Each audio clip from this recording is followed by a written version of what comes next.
और देखिए, छत्तीसगढ़ में आज सियासत का सुपर संडे है। आज दिग्गजों की चुनावी जनसभाएं हैं। रमन सिंह के गढ़ में राहुल गांधी की जनसभा है। राजनांदगांव में जनसभा को राहुल गांधी संबोधित करते हुए नजर आएंगे। कवर्धा में भी आज उनकी एक बड़ी जनसभा होने वाली है। आज डोंगरगढ़, पंडरिया, चंद्रपुर जाएंगे जेपी नड्डा। इसके अलावा बीजेपी प्रत्याशियों के समर्थन में उनकी ओर से जनसभा भी की जाएगी। बिलासपुर और कवर्धा में आम आदमी पार्टी की भी चुनावी रैली है।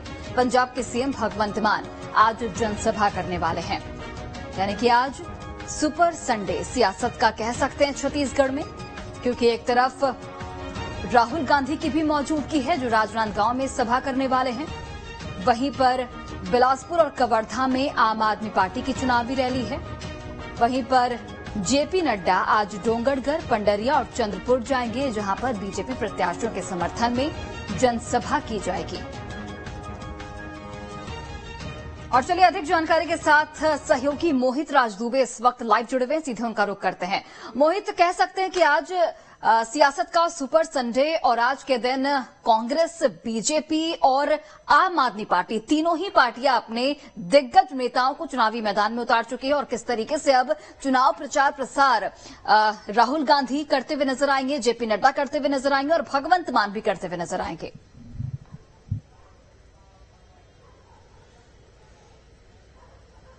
बिल्कुल सही आपने कहा है कि आज सियासत का सुपर संडे है और रैलियों का सुपर संडे है, जनसभाओं का सुपर संडे है। राहुल गांधी कवर्धा और राजनांदगांव में जनसभाओं को संबोधित करेंगे। देखिए, बड़ा दिलचस्प है कि राहुल गांधी ने कल भी 2 जनसभाओं को संबोधित किया था। दरअसल बस्तर का ये रीजन है और बस्तर में करीब 12 विधानसभा सीटें हैं और 12 विधानसभा सीटों पर दोबारा कब्जा करने के लिए लगातार राहुल गांधी पसीना बहा रहे हैं, घोषणाएं कर रहे हैं और ऐलानों में तमाम बड़े ऐसे ऐलान हैं जो अपने आप में बड़े महत्वपूर्ण हैं। जैसे कल एक बड़ा ऐलान राहुल गांधी ने कर दिया कि केजी टू पीजी यानी केजी से लेकर पीजी तक सारी पढ़ाई जो है फ्री होगी। राज्य सरकार जो है अगर उनकी सरकार दोबारा बनती है तो राज्य सरकार केजी से लेकर यानी इंजीनियरिंग की पढ़ाई, मेडिकल की पढ़ाई के साथ साथ आईआईटी की पढ़ाई, डिप्लोमा की पढ़ाई और सारी की सारी पढ़ाई जो है वो फ्री हो जाएगी सरकारी स्कूलों में। एक बड़ा ऐलान है और गेम चेंजर भी ये साबित हो सकता है। और इसी के साथ साथ एक बहुत बड़ा ऐलान राहुल गांधी ने किसानों को लेकर भी किया।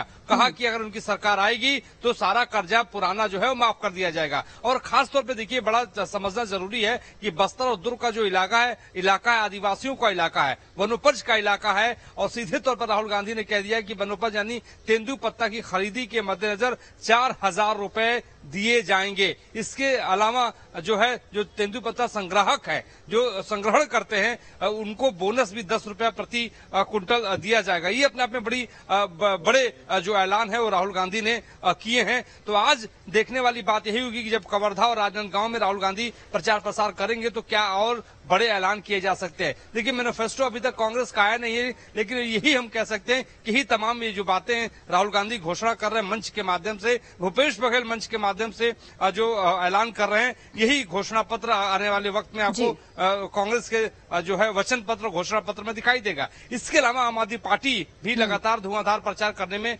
लगी हुई है। देखिए, ये समझना बहुत जरूरी है कि आम आदमी पार्टी इंडिया घटक दल की सहयोगी है, लेकिन उसने मध्य प्रदेश और छत्तीसगढ़ में अपने प्रत्याशियों को उतार दिया, बड़े नेताओं को भेज दिया। बड़े नेता जो हैं यहाँ पे चुनाव प्रचार कर रहे हैं, तो कहीं न कहीं नुकसान कांग्रेस को होगा या बीजेपी को होगा, ये तो वक्त बताएगा, ये तो जनता जनार्दन तय करेंगे। लेकिन भारतीय जनता पार्टी भी पीछे नहीं है। जेपी नड्डा भी लगातार कोर कमेटी की बैठकें कर रहे हैं और बैठकों के साथ साथ सीधे तौर पर ये निर्देश दे रहे हैं कि जाइए जमीन पर मेहनत कीजिए, क्योंकि मुकाबला कड़ा है।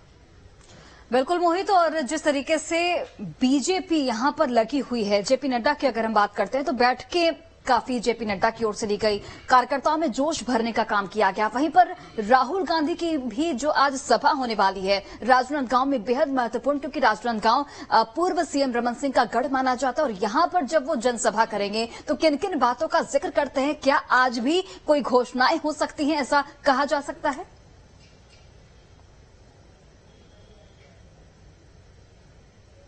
देखिए, बड़ा महत्वपूर्ण आपने सवाल कर दिया। राजनांदगांव की सियासत को समझना बहुत जरूरी है हमारे दर्शकों के लिए। देखिए, 15 सालों तक मुख्यमंत्री रहे रमन सिंह का वो इलाका है और लगातार वहां से वो विधायक रहे हैं। राजनांदगांव में एक बड़ा मुद्दा बीएनसी का है। बंगाल नागपुर जो है कॉटन प्लांट का रहा है, कॉटन मिल का रहा है, और वो अब 2002 में जब से बंद हो गया है तब से लगातार सियासी मुद्दा वहां पर बनता रहा है। वो कभी कहते थे कि जो है बीएनसी के सायरन से कभी राजनांदगांव का इलाका, राजनांदगांव जो शहर था वो जगता था, क्योंकि 1898 में प्रोडक्शन वहां पे शुरू हुआ था और लगातार 2002 तक प्रोडक्शन चलता रहा है। लेकिन वो मिल बंद हो जाने के बाद राहुल गांधी जब 2018 में प्रचार करने के लिए पहुंचे थे राजनांदगांव में, तो उन्होंने कहा था कि अगर हमारी सरकार आएगी तो हम मिल को दोबारा चलवा देंगे। लेकिन उनकी सरकार आई नहीं, मिल अभी तक ठप है, मिल अभी तक बंद है। तो ये एक बड़ा मुद्दा है। साथ ही साथ राजनांदगांव में जो है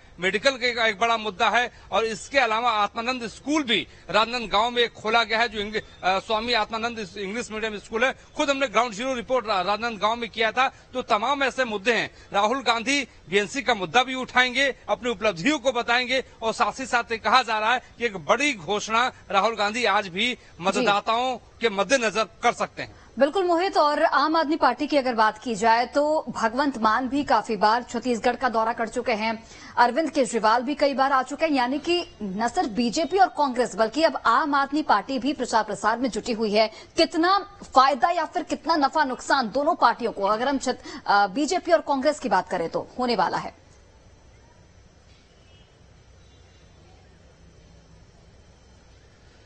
देखिए, आम आदमी पार्टी किसका मत काटेगी, यही सबसे बड़ा सवाल है। क्या वो एंटी इनकम्बेंसी वोट काटेगी? अगर एंटी इनकम्बेंसी वोट काटती है तो भारतीय जनता पार्टी का नुकसान होता है।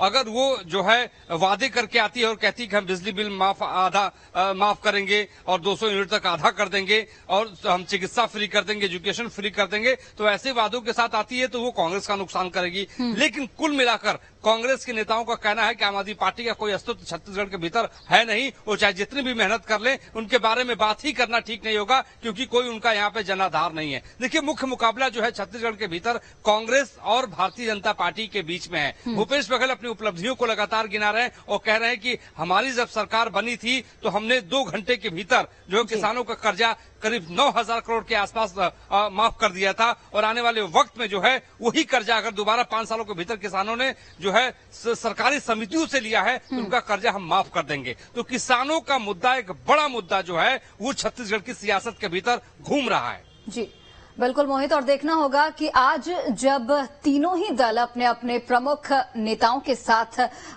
चुनावी प्रचार प्रसार करते हुए नजर आएंगे तो क्या कुछ देखने को मिलता है, कौन कौन सी बड़ी घोषणाएं होती है और किस तरीके से जेपी नड्डा पर भी नजर आएगी कि किस तरीके से वो कार्यकर्ताओं का मनोबल बढ़ाते हुए नजर आएंगे। क्योंकि मोहित, हमने देखा कि जिस तरीके से नाराज नेता है उनको भी एक तरह से मनाने की यहाँ पर कोशिश की जा रही है, चाहे हम कांग्रेस की बात करें या फिर हम बीजेपी की बात करें। तो क्या आज जेपी नड्डा भी, जो बीजेपी के जो नाराज नेता हैं जिन्हें टिकट नहीं दिया गया है, उनको भी मनाने की कोशिश करेंगे, डैमेज कंट्रोल करने की यहां पर कोशिश की जाएगी?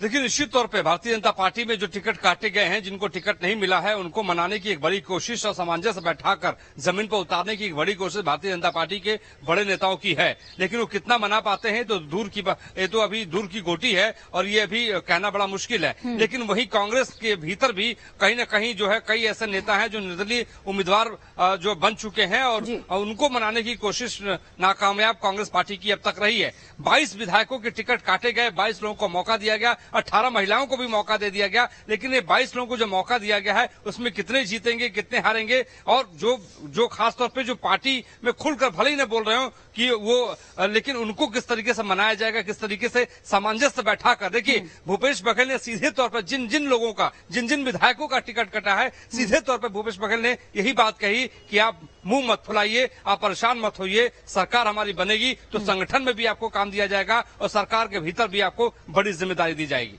चलिए मोहित, बहुत बहुत धन्यवाद तमाम जानकारी हम तक पहुंचाने के लिए। बढ़ते